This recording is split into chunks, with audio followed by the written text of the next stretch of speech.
Good afternoon, everybody. Welcome to the first episode of All Access Live here in the year of 2024. I'm so grateful to have you guys here. It's been an incredible run thus far, and I would not be here without the sponsor. I'm going to list below. If you wouldn't mind, go to the address that you see, 5starguitars.com/allaccesslive. You'll see a variety of products there that have a discount using the promo code of AllAccess15. Plus, everything you see there is sold from Oregon. So if you're outside the state, there's no sales tax. So if you're a guitarist and you want to get accessories or lessons or repairs for guitar, go to 5starguitars.com/allaccesslive and they will hook you up. If you're coming anywhere other than YouTube, I would also love it if you go to youtube.com/@accesskevin. You can subscribe to the channel. You can like this video. You can become a member and support this channel. If you do subscribe, go back through and look through the archive. There are almost 300 episodes of amazing guests that I've had. Lots and lots of musicians, plenty of visionaries, probably none more exciting and fun as my guest today. If you've watched Animal Planet's Finding Bigfoot, you probably saw him out there. Today's special guest is also accompanied by a dear friend of mine who is also an expert in all that is Bigfoot. So I'm going to first start with Mr. Cliff Barackman and Kelly Birdall. Hello, gentlemen. How are you? Super good. Doing great. All right. We got a couple of states spanned here. I think, Kelly, you're coming to us from Bozeman, Montana. Is that correct? That's correct. And you're taking a break from a pep band directorship tonight so that you can come on the show? High school band, and our first basketball game of the year is tonight, too. Awesome. Well, I'm sure, it'll be a difficult thing to do without you, but I appreciate you being here to support Mr. Barackman. Cliff, how do you guys know each other? I don't know. Bigfoot, I guess. I think I met Kelly for the first time at the 2005 Bellingham conference, if I remember right. Yep. Is that accurate? Because my memory often isn't entirely accurate, but it's usually close. So yeah, and then just hair color. Well, yeah, I kind of style myself after Kelly. For the most part, if you watch any of the Finding Bigfoots, I have a short white hair and a short white goatee. But I figured when the show went off the air, I retired the look and I passed it on to Kelly. So he's kind of carrying that banner for me now. So I've got full beard because even shaving this much is too much effort for me. I'm just too lazy nowadays. Well, you're looking more Sasquatch than ever, and actually, it's kind of a Northwest thing to do, right? You're in the boring area, like outside the Portland, Oregon area, right? So yeah, I live in Sandy, but the museum that I own and run is in Boring, Oregon, on the side of Highway 26. That's right. You got your flannel, you got your beard, so that's as Northwest as you can possibly get. That's what I do. You know what? I'm glad you reminded me. As I promoted the show today, and I put this out on Facebook, one of my favorite people on the planet, a world-class, renowned guitarist, Jennifer Batten, saw your post and said, Cliff is also a badass guitarist. So this is something I didn't know about you. I don't know if I'm badass or not. I'm proficient is the way I look at it, So Jennifer doesn't hand out those kind of compliments. So that do you play in a band right now? No, I don't play in a band or anything like that. I do a jam sessions oftentimes on Wednesday. You'd be more than welcome to come if you'd like. There's a drum set up.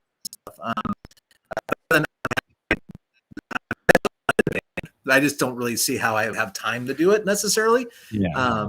But I do get together. Another friend of mine from music school, is a guy named Nate. He lives over in above Camas, so we get together and play through charts and stuff sometimes. Nice. Yeah. Kelly, have you guys done any jamming together?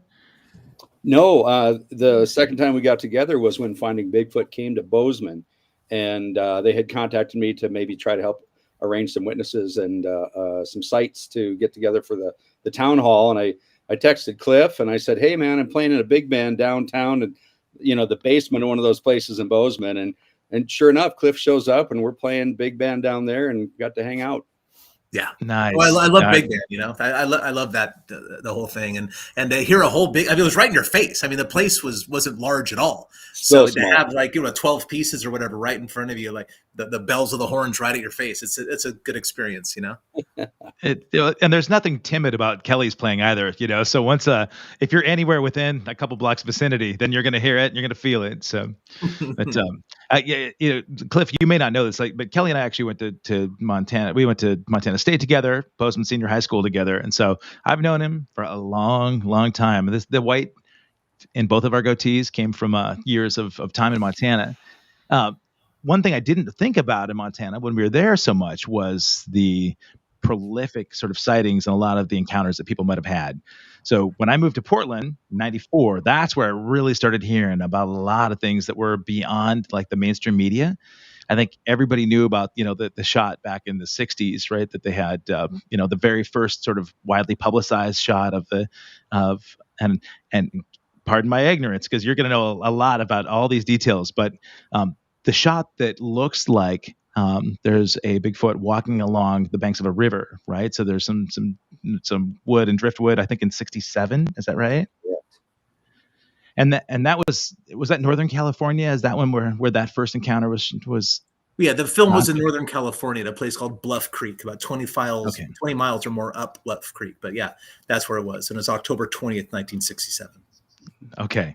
Okay, folks, if you're watching this and you're curious and maybe think that you want to know a little bit more about the scientific part of things, number one, I encourage you to go to the North American Bigfoot Center. That's there in Boring, Oregon. Cliff's got an amazing collection of video production, and you've got I know that there too you have prints and some casts, right, as well, and lots of field research.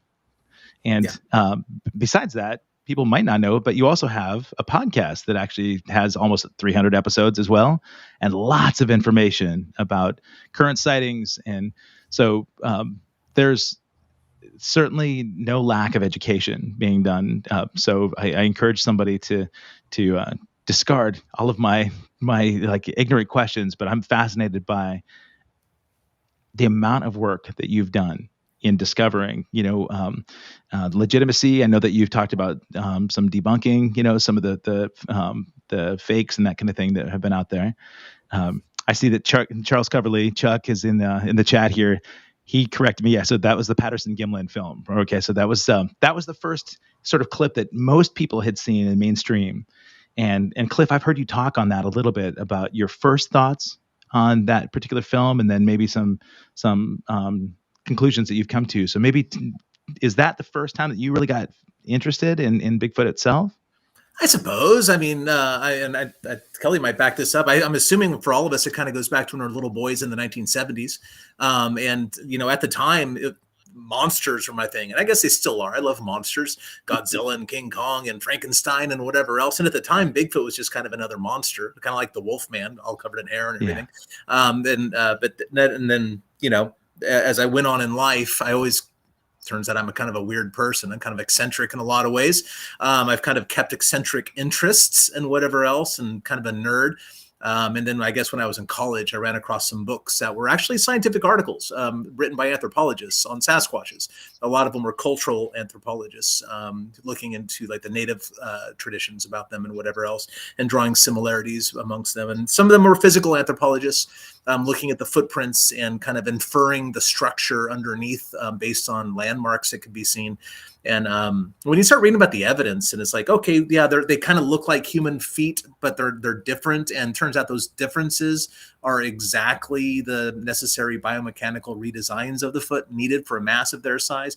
And how is it that the native people of like Georgia, for example, describe the same animals with the same behaviors as the native people up in British Columbia? Even though those two populations almost certainly didn't do any trading or communicating together.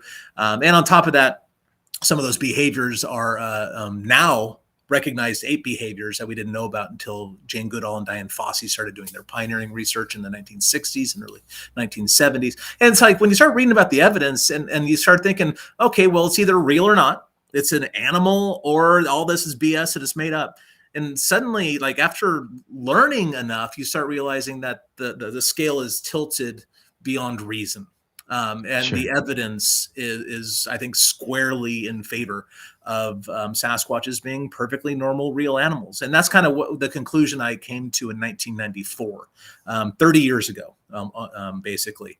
I've been drowning in the swamp for 30 years. And since that time, I have seen a Sasquatch, maybe even two. I'm not sure about that. I've tracked them. I've smelled them. I've had rocks thrown at me, been screamed at from close range.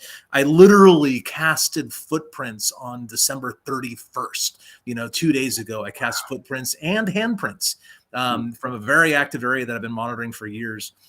There's a lot going on, and there's people I still get people coming in the museum willing to, not trying to argue that Sasquatches aren't real and the whole thing's nonsense. And I'm thinking, dude, it's like telling me dogs aren't real. I've seen those too, you know? Yeah. But I think when I read, or at least when I heard the first conversation about your discovery that you had seen one through thermal imaging, and that was your hope was that you're going to be able to actually see naked eye, but the thermal imaging statistics or the observation was really cool. I remember, and I won't spoil this, but I mean, you talked about why you felt like this was in fact, for sure, without a doubt, Sasquatch. You want to talk about that experience a little bit? Oh yeah, just kind of briefly. I mean, it was actually while we were filming the show, Finding Bigfoot. It was literally our first night investigation outside the pilot. So we're still feeling our way in the dark, and there wasn't a lot of trust between the production company and the cast at that point. And they were, because TV is shallow and superficial at the end of the day, and they're really going for the fear factor and the excitement and all that stuff. And Bigfooting is kind of boring at the end of the day, honestly, unless there's something happening, in which case it's a whole lot of excitement in about a minute. That spread over 150 nights in the woods. So we were on a break about 2 a.m. or so at a place no one knew we were going to be, or almost no one knew we were going to be, about 1.5 miles off trail in the woods. And there was something standing on the hill. In fact, in the beginning of the show, when you hear Moneymaker yell, "There's something on the hill," he's yelling the thing. That's what I saw. Long story short, it was up there. Matt was trying to figure out what human it was, because we were all accounted for. I eventually saw it with the thermal imager, and it was one color head to toe, which implies it wasn't wearing clothing, because clothing keeps your heat in, and it was the mountains in February. You would certainly be wearing puffy jackets or something like that. You would have differentiation in color. This was one color pretty much head to toe, about 70 yards away, near as I can figure, walking in a very unusual manner. And then Moneymaker chases after it because he thought it was a person still, but it doesn't make. And then it quickly outpaced him, even though it was navigating a wooded hillside without a light at 2 a.m. And Matt had lights and therms and night vision and everything else. The camera guys, they shot Moneymaker going up the hill, and then on the show they circled Moneymaker, misleading the public and the viewers to thinking that was a Sasquatch, but it was not. We never filmed the thing because all the cameras were down. We were on break. The production company was wondering, what are we going to do with these jerks? And we were kind of going, what are we going to do with those jerks? And it was just one of those situations that everything went wrong. But I got to see one, so that's kind of cool. Wow. But, yeah. Well, I mean, you talked about smelling and hearing and the sounds of a Sasquatch. You've got some of those kinds of things on example there too at the center, right? So you can actually hear some of the recorded. For Kelly, you guys mentioned that you met at that conference, but Kelly, tell me about maybe your first experience where you encountered a Sasquatch. Sure. I got involved with the BFRO back in '99. So about 24 years, and got hooked right away on an expedition back in the old days with John Freitas. I don't know, Cliff, if you know John. Oh, yeah, I know John, sure. Clovis friend. So shortly thereafter, I was able to borrow his sound blasting equipment, and I took a group of friends and some of my students actually up to Bluff Creek, since we're talking about Bluff Creek area.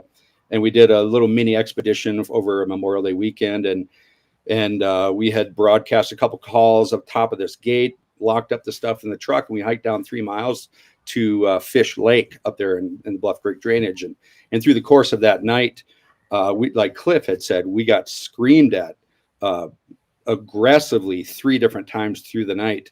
And some people could say, well, that's a mountain lion scream because those are completely unnerving. But every scream was prefaced by a whistle first. Just this little whistle followed by a super intense scream, kind of peel the skin off your face scream, if you know what I mean. And it had circled in different locations around our camp through the night, and the people that were with me were, of course, scared out of their gourd. And it was early in my start too, so I was quite a bit unnerved, to say the least. But that was the true hooks for me, was that experience. Because that was not that we had hiked down 3 miles because the gate was locked and there was not another soul in that campground. And so something was definitely there. And so since then, we've just been continuing to do that same type of thing. And you get you get these different instances. And as I just watched a show recently, and they're talking about Dr. Maria Meyer, you know, the gal from the Expedition Bigfoot, and she had said, you know, little pieces here and there alone are maybe insignificant, but you put those little tidbits of evidence and information together, and it's a little bit more than just a coincidence. And so I've had that kind of thing continue as we go. And if I could comment on Cliff's what he was saying just a minute ago, I feel like the majority of our society in America and wherever else, you know, this is still type of a myth type topic for so many folks.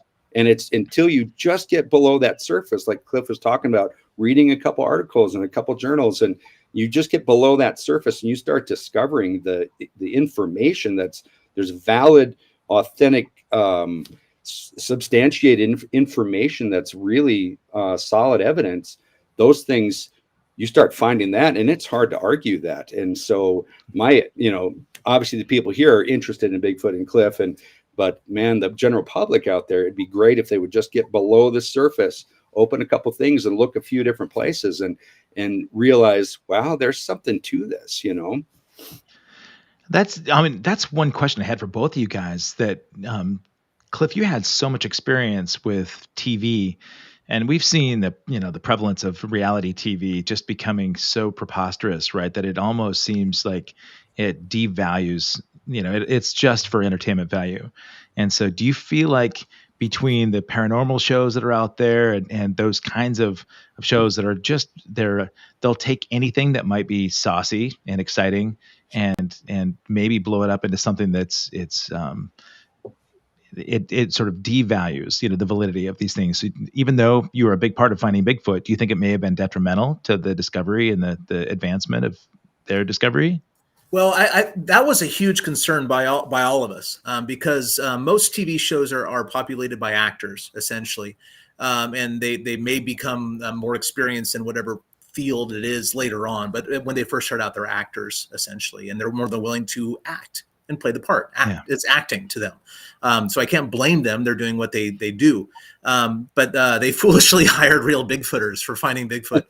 And some of the more stubborn ones you could find out there. Sure. Moneymaker, here's the deal. Moneymaker and Bobo and I, Bobo says I'm the only one they edited to make worse. Really? Yeah, essentially them, because they had to Renee had to do the science stuff, so they took a lot of my spiels out. Matt is that intense. He's actually way more intense than you see on the screen. Bobo is also just a stubborn kind of guy, and when they start saying, "Well, can't you just play it up a little bit?" and we all just like, "F off, no, no, we may not, we will not do that." And because they just thought we were going to be thrilled to be on TV and whatever. And so that's not the case at all. Being on TV and having that fame is the price we pay for going Bigfooting on Animal Planet's dime. That's the way we all looked at it. It's like that's we're doing this because it's a necessary evil. We want to go we want to go to Australia and go look for the Yowie. We want to go to wherever, So TV does real damage to the subject. And luckily, our contract was with Discovery Networks, who doesn't want any blemish on their image, right? So if we started complaining about something, looks bad. So we got our way a lot, which is not something that I don't think most shows do, man. But I will say this: I think that reality TV, sure, it does raise awareness, I guess. But I also think it does real damage to the subject. Yeah. But by tying Bigfoot stuff into anything paranormal does real damage to the subject. That is what keeps scientists away from this.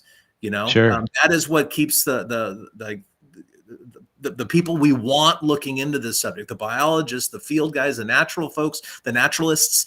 We want them involved, because if they get a piece of the evidence, they're going to go, "Oh crap, this is real. That's what I did." But at the same time, if shows are out there tying Bigfoots into orbs and paranormal stuff and UFOs and shapeshifting and interdimensional whatevers, that it keeps them away. So no, and all these shows, I don't know about all. I don't watch the shows because I worked in the sausage factory. I don't eat sausage, right? There's nothing there for me. I know that we almost came to blows. And with no exaggeration, with some producers. A couple of them almost ended up in the water in Alaska at one time. Wow. Like literally. And I don't know what lengths other cast members would go to keep their show honest. And you can listen to my podcast. Go back and listen to Chad Hamill or Grandpa, whose name's Andy Bartlett, by the way. We called him Grandpa, mostly because of his moods. Go listen to their shows on the Bigfoot and Beyond podcast. They all walk away saying Finding Bigfoot was the most real reality show they had ever worked on, and these are career TV people. So and even then it was a struggle sometimes, don't get me wrong, but after that first season, when we got the network involved and not just a production company, it really smoothed out. We trained the producers basically to be Bigfooters, and we got to okay things, not like they would change the edit or anything, but like they would send us the cut before it aired. So in case there was anything they did weird, we can get ahead of it, But Good. Generally speaking, there is an element of TV. I'm not going to lie to you. I'm giving you the very honest truth here. There is a thing, that we didn't film things in order, but it's psychologically weird for people to watch things that aren't in order. So they kind of make a story, like a timeline, like we arrive at a place, we do the town hall. And a lot of that was actually in that order. It did happen, but sometimes it didn't. There is a storyline in reality TV that they kind of piece together for psychological reasons, so the viewers can experience it. You know what I mean? But I don't care about that. Who cares? We didn't really need to take a helicopter to get anywhere. That's just fun, cool TV stuff. I get that. That's what I'm talking about. We're taking the viewers along for a really fun ride. But when it came to Bigfoot stuff, and we were deadly serious about it, even Renee, we were deadly serious. When it came to Bigfoot stuff, what we thought, what we heard, what we saw, all that stuff, 100% real. 100% real. We never lied. We could be incorrect, but that's different. We never lied. And I'm not sure. I don't know anything about these other TV shows. I don't trust any TV. There's a wonderful documentary. Everybody should check it out. I saw it. I don't even know what I saw it on. Maybe Hulu or something, just like 2 or 3 weeks ago. It's called Science Friction. Science Friction. It's about the making of reality TV and the scientists that they bring on as experts, and how the experts were re-edited to say the opposite of what they were actually saying, and all these disappointments by these experts. And it's funny, there's a couple skeptics in there too, like Bigfoot skeptics, that did the exact same thing to real Bigfoot witnesses, and they're bitching about it being done to them. So good for them too. But anyway, it kind of shows you the unscrupulous behavior of production when making reality TV, because they have no dogs in the fight. They're just trying to make their network overlords happy. TV should, honestly, hate to say it, should probably not be trusted. Yeah, no, music certainly. I mean, I've done reality TV with the music experience as well, and when we do like competition shows, and they show reactions from guests or the judges, and they seem so surprised at certain parts, and they'll recut a certain part and ask the audience to amp it up a little bit just so that they can get a louder crowd reaction. And you think, wow, that is so inauthentic. It's unfortunate, but I can only imagine in an environment that you have where there are so many skeptics. You've got probably more time, I would imagine, invested in trying to battle skeptics about the existence of Sasquatch versus, the actual field study that you've been able to do, But you talk about science. Well, first of all, one thing I love on your podcast, one thing I've loved in the interviews that I've seen with you, is that you do express authenticity, and you acknowledge, I've been wrong. I've in certain places, if you've made a mistake, you're so open about that instead of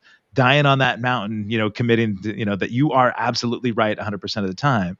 So I think that probably even lends more credibility into your discovery in the places that you really feel confident about, because you're willing to admit when things aren't accurate.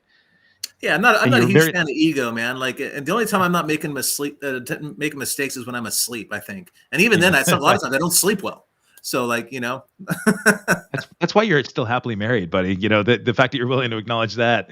That's but I love that you're very scientific about the discovery. And one thing I see, and I see that Chuck Coverly, posted this. We need actual DNA or a type specimen. Circumstantial evidence isn't going to do it. So maybe, you know, talk a little bit, because I've heard you talk about DNA testing and really how fast that advancement has been in science, and how we can use that in order to maybe shine some light on the species. Yeah, I think DNA holds a lot of promise, but I think it mostly holds promise to DNA scientists. I had a conversation with Dr. Todd Disotell, and he was saying, I was saying, how can we avoid a type specimen? And a type specimen is a dead one, essentially, which is going to happen. This is how this game's going to end, basically, the Bigfoot thing. That will happen. I'm not going to shoot one. I'm not really a gun guy, and I don't think that. I think hunting one of these is probably the most dangerous thing you probably could do, because they look exactly like people in monkey suits. You know, and when most sightings happen and they're about 2 seconds in length, you have 2 seconds to decide, is that a Sasquatch or is that a person in a monkey suit? And it's a gray area whether you're allowed to kill a Sasquatch according to the law or not, but it is 100% illegal to shoot a jackass in a monkey suit. I don't necessarily agree with that law all the time, but but still, it's on the books. You can't kill people in monkey suits. Maybe rock salt would be a better way to go with that. But DNA holds promise because there's, we probably heard, maybe some of us have heard of Homo denisovans. It's a species of human, humanish, in the same sort of way Neanderthals are considered human because they're in our genus. Homo is our genus. So Homo denisovans, they were literally discovered through DNA. You know, a finger bone, one phalange, was found in a cave in, I think, Russia somewhere or something like that. And they tested it thinking it was a Neanderthal, and it turns out it wasn't. It was something brand new. So there is a precedent for discovering an unknown biped, you know, hominin, or at least hominoid, in this sort of way. And there is hope that we can get some sort of DNA out of a Sasquatch somehow. It's very problematic. Hair isn't a good source for DNA. And to complicate that even more, Sasquatch hair seems to be missing the part, or at least has a fragmentary medulla. It's like the center shaft of a hair, like a pencil lead inside of a hair. And that's where all the DNA material is, inside hair. And, you know, it's not nothing magical or anything, because red-headed people also have that same feature with their hair. So that's kind of interesting. So we're looking for tissue of some sort. We're looking for blood. We're looking for a skin tissue. We're looking for eDNA has some promise as well, although the technology isn't as far as I thought it was, because now there's a guy named Darby Orcutt. He works for North Carolina University, and there is now, today, right now as we speak, the first university-sponsored DNA study that has promised to identify a Sasquatch. Now, it's not a Sasquatch DNA study. That's not how they floated that past the gatekeepers. They floated that past the gatekeepers by saying, no, we're gonna make a study that's gonna take unknown samples from North America, and then we're gonna put grad students and postdoc students in their specialties on these unknown samples to try to identify them. And it's going to be good field practice and lab practice. And if we get a new species along the way, that's cool too. But Darby is basically doing a Bigfoot DNA study. He just got it past the gatekeepers by saying all that stuff. Well, it's true. I mean, all those things are there, and they really are practicing, and they're really using good lab techniques, etc. But he's hoping maybe Bigfoots are real. He's not sure, but he's hoping. Yeah. So that is happening now for the first and only time in all history. These other DNA studies and whatnot that were done before, they were basically done as favors for some research nerd. You know, like, oh, I know this guy, and he'll do that for me. And there's no consequence to the scientists doing that, because they're not going to publish it unless they find something great. And there's also no responsibility on their part to keep the sample or to follow up on it or do anything else. Whereas this North Carolina study, all that is in place. Darby could die today, and this study would still be going on in 3 years. And every single person that submits a sample will get an answer to their sample. That's never been done before. So I hope this is actually the real deal here. I think, having that kind of scientific sort of backing, of course, is something that's key. I'm thinking, I'm curious to know because Kelly, you mentioned your first discovery was actually going back down to California with your students. So, folks, if you're watching this, Kelly is actually a high school student or a high school teacher, band director. He's an amazing musician. I'm trying to think of how you sold the idea to parents that you're going to bring their high school aged kids on a trip to California to go hunt Bigfoot. Well, that was an interesting sell for sure. Most of it was the kids were so fired up about the idea that I don't think the parents had a lot of choice, and so I just had to kind of do an informal meet with those folks and just say, we're just going on a camping trip. We're going to blast a few calls, look around in areas that have been known historically for Bigfoot activity, and and see what happens. And it was a rage for quite a while. Once word got out, and especially after that first time when something screamed at us that night. And then we ended up getting on Fox Family Channel, did real scary stories when they were doing that. John connected me with those guys, and we did a Thanksgiving trip with some students, got on TV for that too, and those type of things. And so it just kind of became a real big incentive to be a good student in class, or you're not going. Right. So, yeah. Well, how many years ago was that? let's see. Like I said, 1999 was the first one. 2000, 2001 with the TV show. So quite a while ago. Yeah. And then I've had a few times. Hope that sound isn't too interfering here, but It's great that you've got flautists practicing in the background. That's good. And I don't know, it's either that or elephants or Sasquatch. I'm not sure. So, but I had a couple out here in Montana too, and did the same thing, and went camping on an area that was outside of near a sighting. I'd heard of a trucker talk to a guy on the phone who claimed he had seen one run across the road right in front of him, 3 a.m, carrying a dead deer under its arm. Picked up, they're opportunistic. So picked up a roadkill, I think, took off. Anyway, we camped up there a week later, or a month later, excuse me. And we had some sticks thrown at us on the top of the mountain, 2 a.m, and that kind of thing, so it's a thrill for the students, but also a good shot in the arm of some fear and excitement. And, the parents a lot of times would look at me and just shake their head saying, all right, whatever, bird all. So, Yeah. It's just been a real fun thing to, at the same time, then it's an opportunity to ambassadorship. You get to explain the more legitimate aspects of exactly what Cliff's been talking about, and what we try to have people maybe understand a little bit more about the validity of this topic. And it's not just the fluff that you hear, you see on the tabloid front pages and that kind of thing. Well, that's the thing, right? I mean, those parents that might be shaking their heads, that's where they've seen it. They've seen it in the tabloids. They've seen it on reality TV, and they might not have seen the scientific background that you guys have seen that actually, Right. Justifies a lot of the exploration. I see some comments again.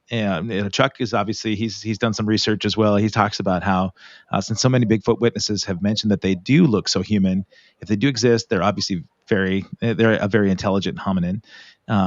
That's why we haven't seen evidence of using fire and tools. So, Cliff, I've heard you speak on tools quite a bit in the ways that that you've seen Bigfoot in remote areas.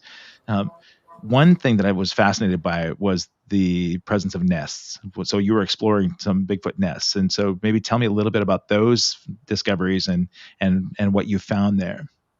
Yeah. The Olympic Project, which is a group of guys up in the Olympic Peninsula, guys and gals as well. Don't get me wrong. Derek Randalls was one of the co-founders. He's a good friend of mine, and some of the main people who are working in that project right now. Let's see, Chris Spencer and Shane Corson and various other really good folks, really devout folks up there. They're really devoted to this study. They really focus on just the Olympic Peninsula. The nests were discovered. My dates are a little squishy. I think it was about 2014, and by a guy who owned logging land. He was literally owned the logging company, and he was cruising timber, which if people don't know, that means walking off trail and kind of choosing the trees to harvest for logging. And he did this for 30 years or something. That was his life. That's what he did for a living. And he found a very strange nest, like structure out in the woods, and he'd never seen anything like it before. And he goes, well, what is this? And long story short, he remembered a landscaper working on his house that had a Bigfoot sticker on his car or something like that, or somehow Bigfoot came up, and that was Derek Randalls, who is the co-founder of the Olympic Project. So he called Derek Randalls and said, hey, Derek, this is so-and-so. I was out and I found this thing. It might be something you'd be interested in. Would you mind coming out and looking? And Derek goes, yeah, always happy to. So he went out and took a peek at it. And Derek, who was also very experienced in the woods, had never seen anything like it. And they go, well, that's weird. And they started looking around. They found a few others. And at some point, they brought a biologist out because, they look like a kind of big bird nests in the woods, kind of between maybe 4 and 8 feet wide. And they found quite a number of these as well at this point. And they brought a biologist out and said, and they're like, what's that? Is that bear? What? Because that's like the other possible culprit, I think. I don't think birds are, a good culprit for this, but bears would be reasonable. And certainly bears make nest sort of things, But the biologist that came out and said, well, if that's bear behavior, this is undocumented bear behavior, which is in itself significant. Then since that time, they also found rocks that were like 4 or 5 feet from one of these nests. That had clear marks of being hit together, like score marks on the rocks. And that's an observed Sasquatch behavior. People have seen Sasquatches doing that. And this is an area where there have been numerous sightings and lots of sound events. And there's a whole history of the area. Turns out, unbeknownst to the Olympic Project, a woman came on my radar. Her name is Lori. She has been casting footprints in that area since 2015. Or something like that, and like within 2 or 3 miles of the nest, on all sides of the nest site area, which is this piece of private land that no one's allowed on. And now there's been sightings of Sasquatch running out of that property, and I was on that scene within 2 or 3 days. Found a footprint, and it's the same animal that Lori's been casting. So there's reasonable cause for speculation that the ones that Lori has been tracking are the ones that made that nest or those nests. In 2020, another nest site was discovered just one ridge over, still in this private logging land. And in that case, Shane and Todd Hale interrupted the animal making it. They didn't see it, unfortunately, but they heard it. Like going bat out of hell, like downhill, and it circled back around them in such a small amount of time, it scared the heck out of them. They drew their firearms and backed out of the area. I was on the scene there within a few days. I was lucky enough to be called in. We recorded it. We videoed and took photographs and whatever else, took some hair samples out of it.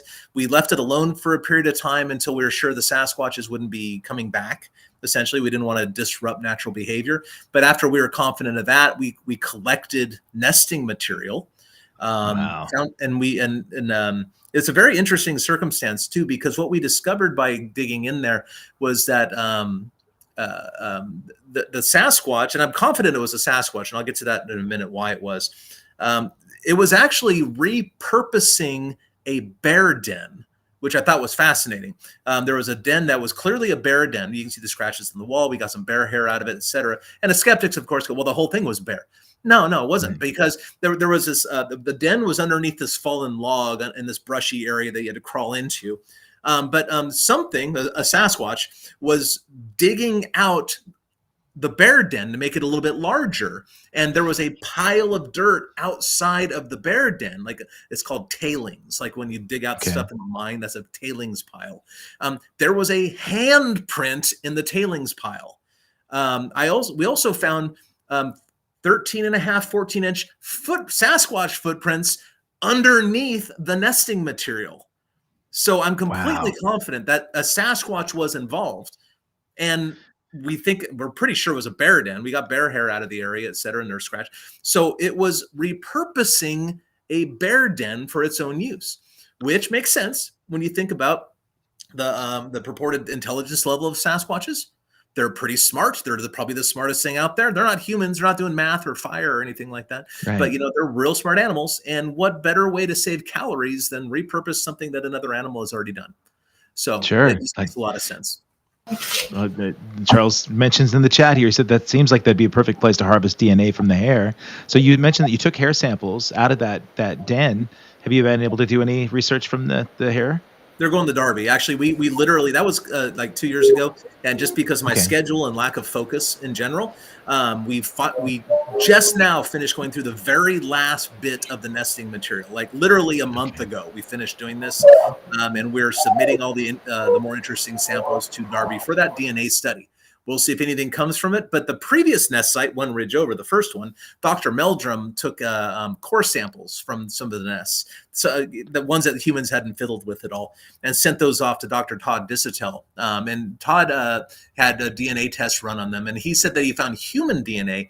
And I kind of have to wonder, I talked to Todd about this as well. He says, oh, no, I'm confident it was human. I'm thinking, well, that's because you did the study. You didn't get a complete DNA strand at all. Is it possible? Is it even possible that maybe you're missing some parts that would differentiate them from humans? Because remember, chimpanzees are 98.4% identical to humans in their DNA, which isn't that big of a surprise. I mean, we're 60% identical to earthworms in our DNA. So, I mean, chimpanzees would expect to be a lot similar. But if Sasquatches are a hominin, which we don't know that for a fact, hominins are a human, on the human tree, so to speak. If they are hominins, we don't know that, but I think they might be. If they're some sort of paranthropus or something like that, they would have split off from us about half the distance back as chimpanzees and humans shared a common ancestor, which is about 6 million years ago. So can we assume that maybe Sasquatches may be half again more exactly the same as us in the DNA? Like maybe we're just missing the differentiation in the DNA strands. And Dr. Meldrum put that question to the guy, I forget his name. He's a New Zealand scientist who did a eDNA study on Loch Ness, trying to find reptile DNA, and they didn't get any. They got a bunch of eel though, which I think is interesting. And that guy says, "Oh yeah, that's entirely possible." So we have one guy saying, "Oh yeah, sure, that seems reasonable," and another guy saying, "No, I did the study. I would know." So where's the truth? Yeah. I don't know. Which is why I'm excited about the Darby thing. So yeah, absolutely. But in the Darby study, was there any spore, feces or any collection like that made? No, nothing at the site. And I really don't even look at the spore thing, like as far as poop goes, because can you imagine the mail I'd get? I don't want to delve into that at all, because Yeah, I mean, to me, it would seem like with so many discoveries, that would be. Because you find bear spore often in the woods, when you're out.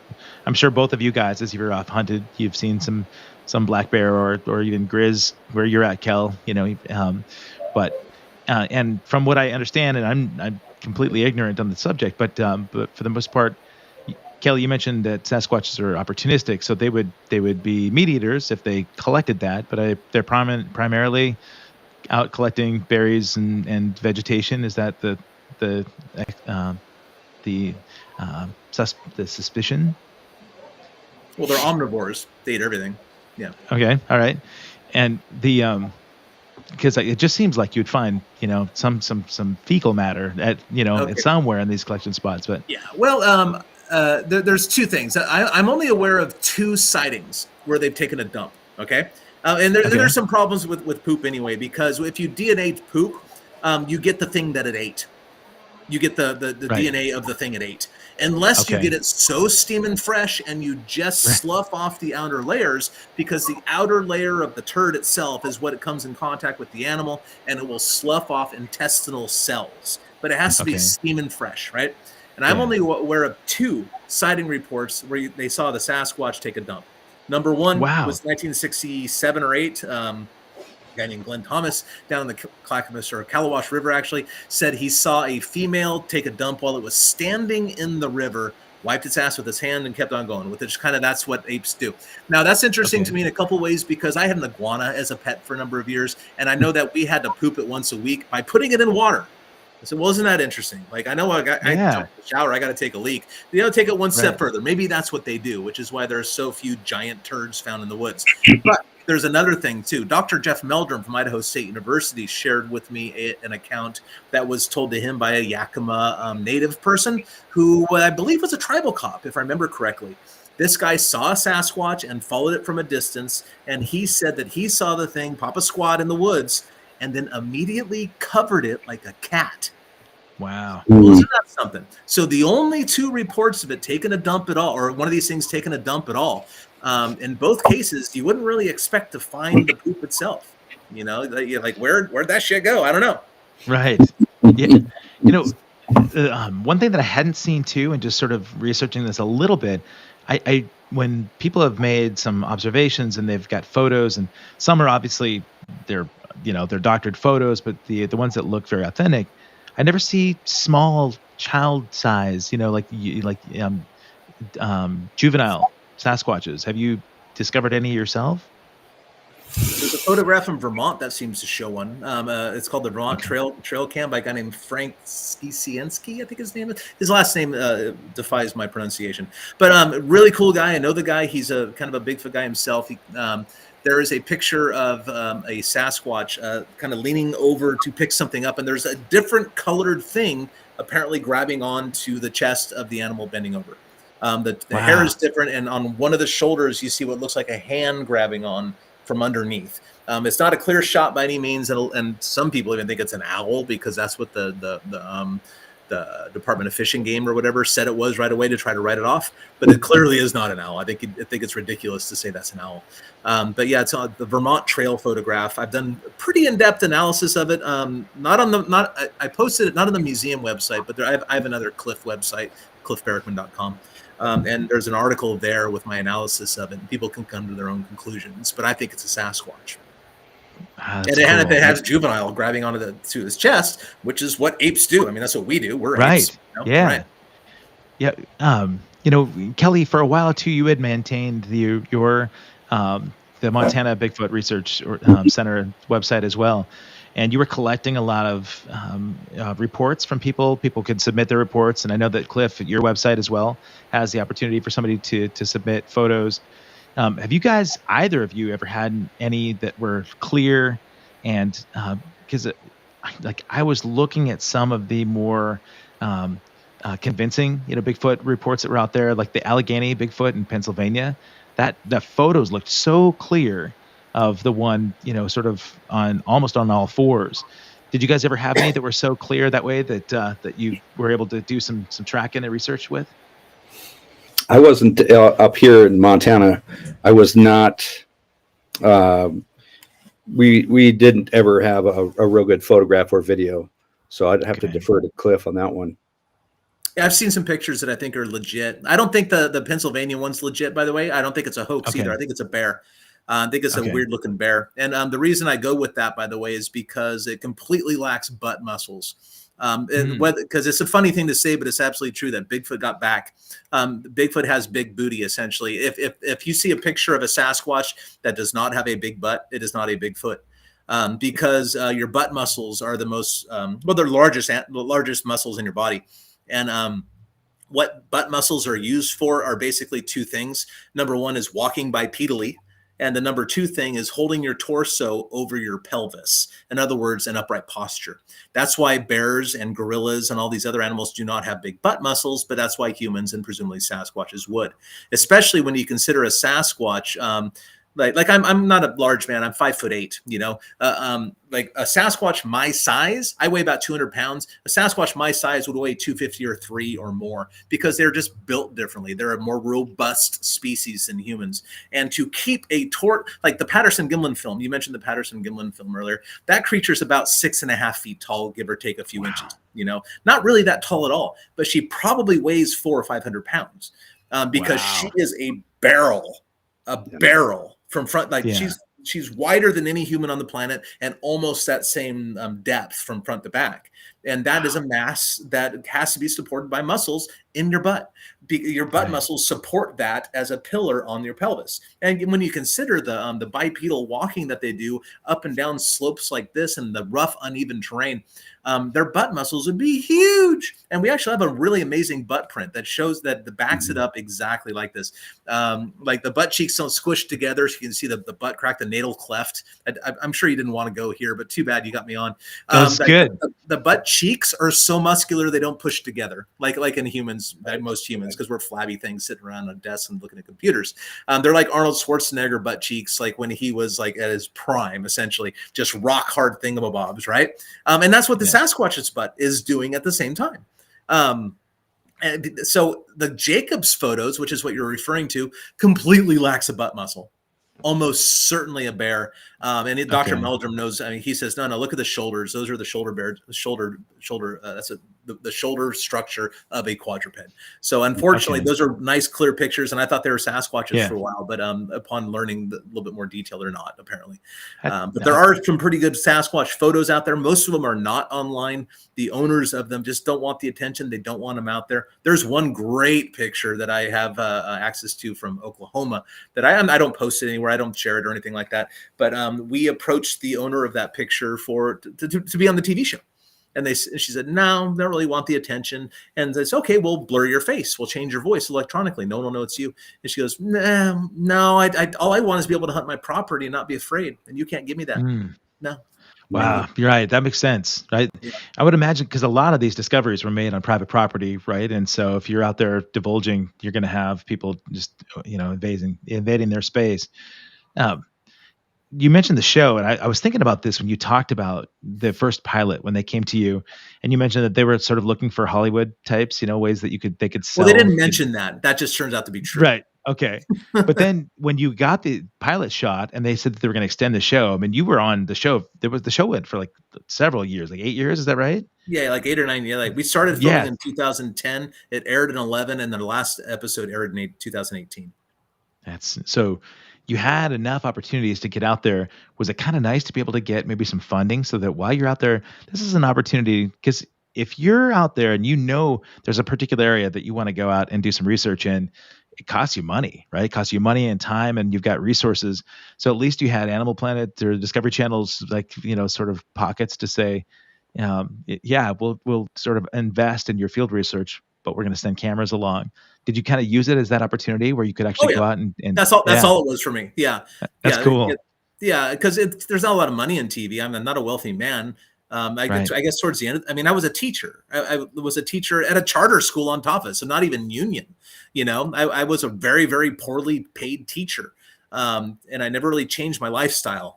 Even when so after five years of the show, I started making more than I was as a teacher, which would be expected because Kelly knows teachers don't make much, right? That's unfortunate. Yeah. It's almost as bad as being a musician, right? So we're all kind of in the same. And if you're a music teacher, and I'm a teacher of music, what the hell? Right. Oh man, yes, I'm kidding you. Yeah. But nonetheless, but yeah, once I started making money, it was nice. But you don't do it for the money. You can't do it for the money because it's just not there. And also the work is not regular, So like I'm during the height of the show, I was working 7-8 months a year on the road, But as the show started or ended, I was only working 2 or 3 months. You just can't live on that. The fact that Animal Planet said, "Yeah, we're going to send you to these places, and you get to do this. You're going to go," and also because. Again, I'm not slamming other shows, but our show is special and different in a lot of ways because they had Matt, Bobo, and I, and Renee too. But like Matt, Bobo, and I, we're already Bigfooters for 20 years apiece, and a lot of us. So when they say, "Oh, we're going to go to Oklahoma," what do you have there? And then Matt digs into the BFRO, and then I dig into my contacts and all the evidence I have and the footprints and stuff, and we start sending stuff to the production company, and they were planning the show in many cases around what we were giving them. Nice. And I don't know if any other show, I don't have a lot of contacts in the show world anymore, but I don't know of any other show that is like that. In like our town hall meetings, we never knew who was going to show up. We always had ringers, and we always had 3 or 4 ringers in the audience where these were the witnesses that we personally invited. So we know we could make a show around them if we need to, but you never know what's going to walk through the door. And our production company, once we got over our growing pains, it was fantastic. Somebody could walk in with something that none of us had ever even heard of. And there were cases of photographs of Sasquatches walking in the door. And we go, "We got to do them, guys. Come on, Chad. We got to do them." And he goes, "All right, let me see what can happen." And then he talks to them. They make a schedule. They rearrange the entire week's schedule because Cliff wants to go check out that footprint cast, Nice. That's unheard of because every episode, was planned 3 months before we put boots on the ground. But yet, Wow. if something comes in the door that none of us had ever seen that's going to make our episode and our investigations better and cooler, they would literally change around everything they could during the week to let us do it. So yeah, to have Animal Planet sending us to places where we've always wanted to investigate, Australia, Nepal, or wherever like that, and then still be willing to, through the production. I slam the production company and production companies in general all the time, but our producers were some of the best in the world, and they were so flexible, and they were so kind to us after we weeded out the bad ones. It was great. You mentioned going to Nepal. So you went to Nepal. Were you looking for Yeti? At least that. Okay. And did you end up finding some evidence and discovery there? Because I know I spoke to witnesses. Bobo said he may have found a footprint at this lake, this weird little lake out in the woods that Yetis were supposed to frequent every once in a while.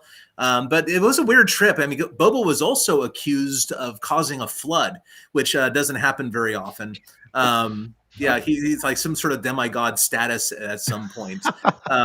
Yeah, so it was a weird trip in general. And even if you watch the episode, it was pretty great. Like he had a sore in his leg, so he went to this Buddhist healer in a monastery who spat on it, and it didn't work, by the way. Yeah, it was a great trip. And for me, I guess I was foolish and naive because I always thought that Bigfoot was the star of the show. You know, people were watching for Bigfoot. And I realized that no, they were watching for the weirdos looking for Bigfoot. I'm sure. Yeah. Like Chuck mentioned that, he said between you and Bobo, he said Bobo was very, very, very knowledgeable about the subject. And, Kelly, I'm picturing you right now because this is January 2nd. You're getting into the springtime soon. Are you planning another spring break where you're going to take the kids out and do some discovery? Well, the tough thing out here is spring break. We're still in the dead of winter, and right. If I had one beef with the Big Sky episode, then when they came to Bozeman, they came in the throes of winter. And I was like, what? You guys, have you been to Montana in the summer? Oh my gosh. Right. So with that, the access is really limited. Forest Service has shut down everything usually until Memorial Day weekend. And then depending on conditions, yes, sometimes they're open, sometimes they're not. So, being with the job that I have, super busy, and then having young kids, it's taken a back seat, to be honest, the search for me. And my wife is dying for me to get out. I don't know what that means, but I'm also dying to get back out and get after it, because as Cliff is probably well aware, just in conversation, man, you stumble across folks who somehow the topic comes up and you stumble across a witness, or you stumble across somebody that's got a story, or whose uncle has a story, or the neighbor down the street. And then you can start piecing together some locations that, oh my goodness, I heard about that line of tracks in the snow up on the east side of Canyon Ferry, that type of thing. So those are the really interesting things. And my students ask me all the time, when are you going on the next Bigfoot expedition? So it's still a lot of interest here. I've just got to get, we're limited by climate out here, to be quite honest. Sure. Yeah. How about for you, Cliff? How much time do you actually get out and do field research versus actually managing the museum there? Well, when my situation is merciful, I'm out about once a week or more. I was out Friday and Sunday this past week. There was a stretch between maybe July and September that work was just overwhelming. I was on the road. I'm doing, my speaking gigs. The museum was taking up a lot of my time because my employees were off for this reason or that reason. I have to cover that sort of stuff. And I cover hours at the shop anyway. There were a couple of days in there where I was working like 11 days in a row and that kind of thing.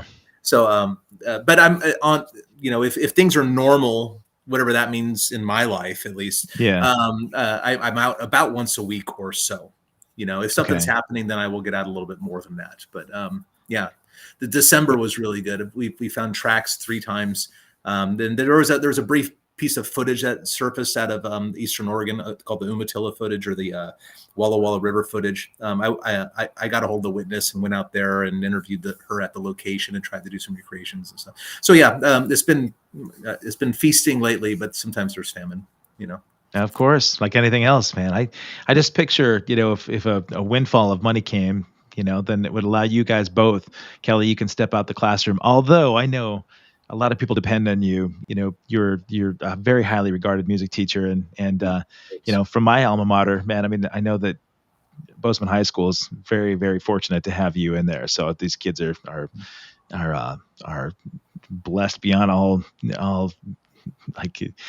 Thank you. Having grown up and gone to school there, Bozeman could have used you when I was going to school and music teacher there. So, but I'm grateful to both you guys. Kev, really quick. Cliff and the Finding Bigfoot team sat right here in the band room and got to meet all my students when they were out here in Bozeman. So we had that really fun connection one day. Yeah. That's cool, man. What an opportunity that these kids would not have had.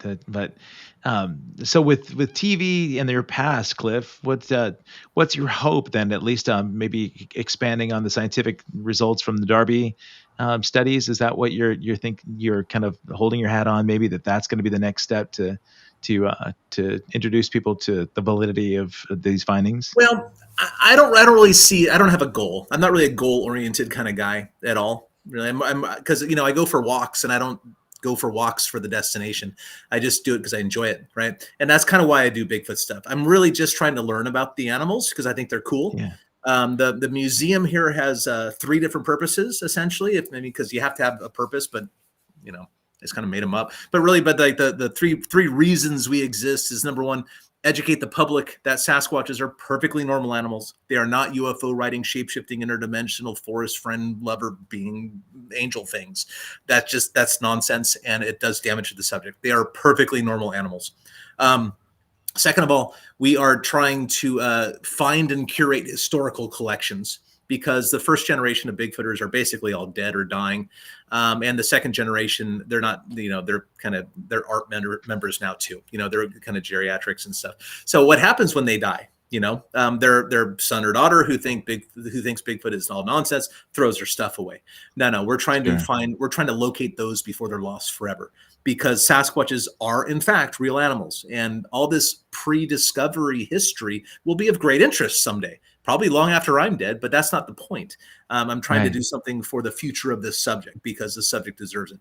And then finally, the last goal of our museum is to use contemporary and historical data to drive our own field research. And I will say it's working. It's working. Between my team, if you want to call us a team, although team is pretty loose, I think in this case, because we're a bunch of non-joiners, a bunch of ne'er-do-well non-joiners. Between the guys who work for me and go out with me and the other people that we're working this area and sharing the area with and sharing data with, there have been 3 sightings in a year and a half, and probably close to 24 footprint casts and handprint casts obtained. Wow. So so I mean I don't want to sound arrogant, or even I don't even want to sound proud, but the fact is we're doing stuff that I don't think anyone else out there is doing at this point. We are using the best data possible and being out there in the next day whenever possible. I've been on sighting locations within 2 days, I think 3 or 4 times this year, and footprint finds. Again, we are finding them. We are zeroing in on and trying to learn from the footprint finds what these animals are about, because that's what field biologists do. They don't study bears by watching them. They don't study wolverines by watching them.